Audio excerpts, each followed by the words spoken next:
పాములు రాకుండా చెట్లు ఉంటాయి కదా, ఆ చెట్లు కాయలు అనమాట ఇవి.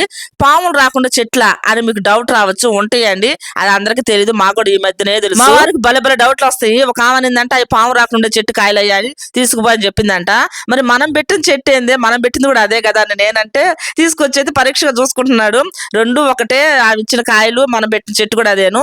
ఈ చెట్టు కూడా ఒక తాత ఇచ్చాడు. ఈ చెట్టు కానుకొని గోడను చూసారా, ఆ గోడ మీదకి ఎక్కుండింది అనమాట పాము. ఆ రోజు కానీ మా వారు చూడకపోతే ఇంట్లోకి వచ్చేసేదే. ఇక ఒక తాతకైతే చెప్పాడు, ఇట్లా పాములు వస్తున్నాయి ఇంట్లోకి. ఇక నా తాత అయితే ఈ చెట్టు అయితే ఇచ్చాడు అనమాట. కాయలు ఇచ్చాడు, చెట్లు ఇచ్చాడు. ఇంక ఇంటి చుట్టూ అయితే వేసాము. ఈ చెట్టు అయితే బాగా వచ్చింది. మొన్న ఒకసారి బర్రె వచ్చేసి లాగేసింది అనమాట, అందుకనే అట్లా ఎండిపోయినట్టుంది, లేకుంటే భలే గుబురుగా ఉండింది.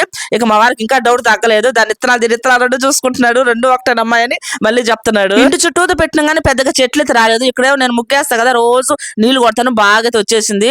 ఆ బర్రె ఇట్లా నాశనం చేసింది అనమాట. లేకపోతే చెట్టు మటుకు భలే ఉండింది గుబురుగా. మీకు తెలుసా ఈ చెట్టు పాములు రాకుండా చెట్టు అని తెలిసే కామెంట్ చేయండి. అనుకుంటా